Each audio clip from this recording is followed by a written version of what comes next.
السلام علیکم ورحمۃ اللہ تعالی وبرکاتہ۔ ناظرین کرام، امید ہے آپ تمامی حضرات بخیر و عافیت ہوں گے۔ جیسا کہ چند ایام پیشتر کچھ احباب نے مجھ سے سوال قائم کیا کہ شب برات کے پربہار موقع پر مساجد میں چراغ روشن کرنا اور جشن عید میلاد النبی صلی اللہ علیہ وسلم کے پربہار موقع پر گھروں اور کوچوں میں اور ایام عرس میں نیز عام دنوں میں مزارات اولیاء پر چراغ روشن کرنا اور بزرگان دین کی چلا گاہوں پر چراغ روشن کرنا نیز دفع بلیات و مصائب کے لیے مکانات و دکانات میں چراغ روشن کرنا کیسا ہے، رہنمائی فرمائیں۔ ناظرین کرام، اس وقت میں اسی اہم ٹاپک پر گفتگو کرنے کے لیے مستند علماء اہل سنت کی تحقیقات کے مطابق بات کرنے کے لیے آپ کے روبرو ہوا۔ تو سب سے پہلے آپ ایک ضابطہ ذہن نشی کر لیں کہ چراغ اگر کسی مقصد خیر کے تحت روشن کی جائے تو بالکل جائز و درست ہے، اور اگر بے مقصد ہو تو جلانا عبث و اسراف ہے، جو کہ ناجائز و ممنوع ہے۔ ناظرین کرام،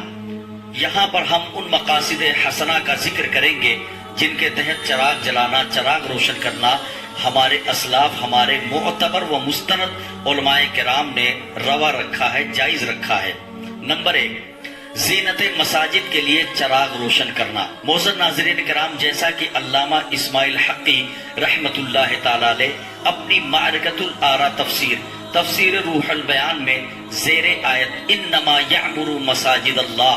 نقل فرماتے ہیں کہ حضرت سیدنا سلیمان علیہ السلام نے 1700 قندیلیں بیت المقدس میں روشن کرنے کا حکم دیا، اور یہ بھی نقل فرماتے ہیں کہ حضرت سیدنا سلیمان علیہ السلام نے بیت المقدس کے مینارے پر ایسی روشنی کی تھی کہ 12 میل مربع میں عورتیں اس کی روشنی میں چرخہ کاٹتی تھیں،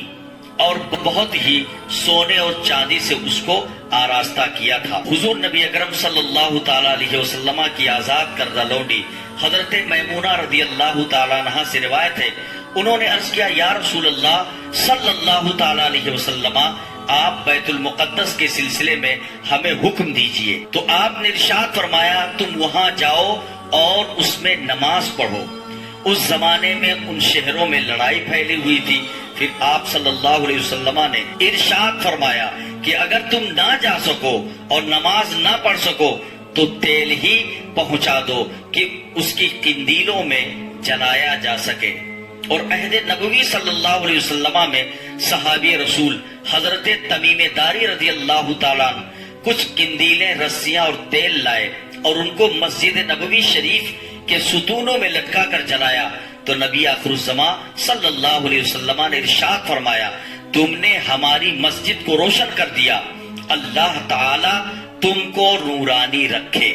اسی طرح خلیفہ دوم حضرت عمر بن خطاب رضی اللہ تعالی عنہ نے مسجد نبوی شریف میں چراغاں کیا اور قندیلیں لٹکائی، تو باب العلم مولائے کائنات مولا علی مشکل کشا کرم اللہ تعالی وجہ الکریم نے ارشاد فرمایا، اے عمر بن خطاب، تم نے ہماری مسجد کو روشن کیا، اللہ تعالیٰ تمہاری قبر کو روشن کرے۔ اور اسی طریقے سے صاحب تفسیر کبیر حضرت امام فخر الدین رازی رحمت اللہ تعالی علیہ آیت کریمہ انما یعمر مساجد اللہ من آمن باللہ کی تفسیر میں ایک حدیث پاک نقل فرماتے ہیں کہ جو کوئی مسجد میں چراغ روشن کرے، جو کوئی مسجد میں چراغ روشن کرے، تو جب تک مسجد میں چراغ کی روشنی رہے، فرشتے اور حاملین عرش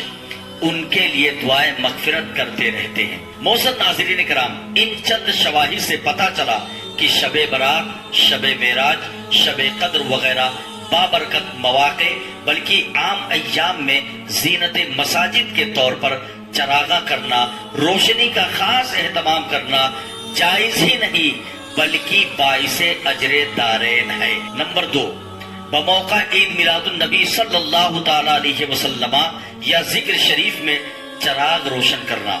معزز ناظرین کرام، میلاد النبی صلی اللہ علیہ وسلم کے پربہار موقع پر چراغاں کر کے خوشی منانا جائز اور درست ہے، اور یہ عمل خیر کرنا ہمارے اسلاف سے ثابت ہے، جیسا کہ امام جار اللہ بن زہیرہ حنفی رحمت اللہ تعالی علیہ فرماتے ہیں کہ ہر سال مکہ معظمہ میں 12 ربیع الاول شریف کی رات اہل مکہ معظمہ کا یہ معمول ہے کہ قاضی مکہ معظمہ جو کہ شافعی ہیں، مغرب کی نماز کے بعد لوگوں کا ایک جمع غفیر کے ساتھ ولادت گاہ رسول صلی اللہ علیہ وسلم زیارت کے لیے جاتے ہیں، اور ان لوگوں میں تینوں مذاہب فقہ کے قاضی اکثر فقہا، فضلا اور اہل شعر ہوتے ہیں، جن کے ہاتھوں میں فانوس اور بڑی بڑی شمعیں ہوتی ہیں۔ وہاں جا کر میلاد النبی صلی اللہ علیہ وسلم کے موضوع پر خطبہ دینے کے بعد بادشاہ وقت، امیر مکہ معظمہ اور شافعی قاضی کے لیے دعا کی جاتی ہے۔ یوں ہی حضرت امام غزالی رحمت اللہ تعالی علیہ نے اپنی عظیم الشان تصنیف احیاء العلوم میں حضرت سیدنا ابو علی رودباری رحمت اللہ تعالی علیہ سے نقل کیا ہے، ایک بندے صالح نے مجلس ذکر شریف ترتیب دی اور اس میں 1000 شمعیں یعنی چراغ روشن کی۔ ایک شخص ظاہر بین پہنچے اور یہ کیفیت دیکھ کر واپس جانے لگے، تو بانی مجلس نے ہاتھ پکڑ کر اندر لے گئے اور جا کر ارشاد فرمایا، جو چراغ میں نے غیر خدا کے لیے روشن کی ہو وہ آپ بجھا دیجئے۔ کوششیں کی جاتی تھی مگر کوئی شمع نہ بجھی۔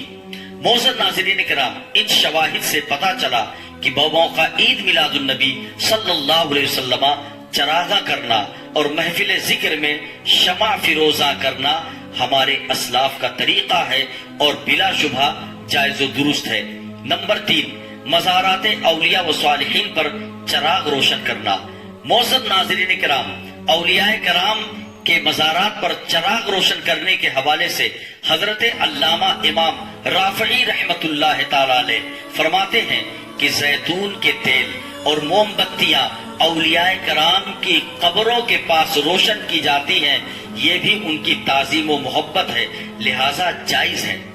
اور اس سے روکنا نہیں چاہیے۔ اور حضرت امام عبد الغنی نابلسی رحمت اللہ تعالی علیہ فرماتے ہیں کہ کسی ولی یا محقق عالم کی قبر ہو تو ان کی روح کی تعظیم کرنے اور لوگوں کو بتانے کے لیے کہ یہ ولی کی قبر ہے تاکہ لوگ ان سے برکت حاصل کریں اور وہاں اللہ سے دعائیں کر لیں، تو چراغ جلانا بالکل جائز و درست ہے۔ بعین ہی اسی طریقے سے صاحب تفسیر روح البیان حضرت علامہ اسماعیل حقی رحمت اللہ تعالی علیہ بیان فرماتے ہیں کہ اولیاء صالحین کی قبر کے پاس قندیل اور موم بتیاں جلانا ان کی عظمت کے لیے، چونکہ ان کا قصد صحیح ہے لہذا جائز ہے، اور اولیاء کرام کے لیے تیل اور موم بتی نظر ماننا تاکہ ان کی عزت کے لیے ان کی قبور کے پاس جلا دی جائے جائز ہے، اس سے منع نہیں کرنا چاہیے۔ معزز ناظرین کرام، ان شواہد سے پتا چلا کہ اولیاء کرام بزرگان دین کے آستانوں پر چراغ روشن کرنا بالکل جائز اور درست ہے۔ نمبر 4، چلہ گاہ بزرگان دین پر چراغ روشن کرنا۔ معزز ناظرین کرام، جس جگہ پر اللہ تعالیٰ کے نیک و صالح بندے کبھی قیام کیے ہوں یا وہاں پر اللہ کی عبادت کی ہو، عرف عام میں اس جگہ کو چلہ گاہ کہا جاتا ہے، جیسا کہ مشہور ہے خواجہ غریب نواز کا چلہ، خواجہ قطب الدین بختیار کاکی کا چلہ، حضرت بابا فرید کا چلہ وغیرہ۔ اور بزرگوں کی نسبت کی وجہ سے ایسی جگہیں یقیناً باعث خیر و برکت ہو جاتی ہیں۔ چنانچہ حکیم الامت حضرت علامہ مفتی احمد یار خان نعیمی رحمت اللہ تعالی علیہ فرماتے ہیں کہ اگر کسی جگہ کوئی بزرگ بیٹھے ہوں یا وہاں انہوں نے عبادت کی ہو، وہاں یہ سمجھ کر عبادت کرنا کہ یہ متبرک جگہ ہے بالکل جائز ہے، بلکہ یہ سنت سے ثابت ہے، یہ سنت ہے۔ معزز ناظرین کرام، لہٰذا ایسی بابرکت جگہ پر بھی چراغ روشن کرنے میں کوئی قباحت نہیں۔ نمبر 5، دفع آصف و بلیات کے لیے دکانوں، مکان وغیرہ میں چراغ روشن کرنا۔ ناظرین کرام، امام اہل سنت اعلیٰ حضرت فاضل بریلوی رضی اللہ تعالیٰ عنہ سے ایک مرتبہ استفسار کیا گیا کہ حضور بڑا چراغ روشن کرنے کی کیا ترکیب ہے؟ تو آپ نے پوری تفصیل کے ساتھ جواب دیا اور اس طرح سے ارشاد فرمایا، یہ چراغ معلق روشن کیا جائے، کسی چھینکے یا قندیل میں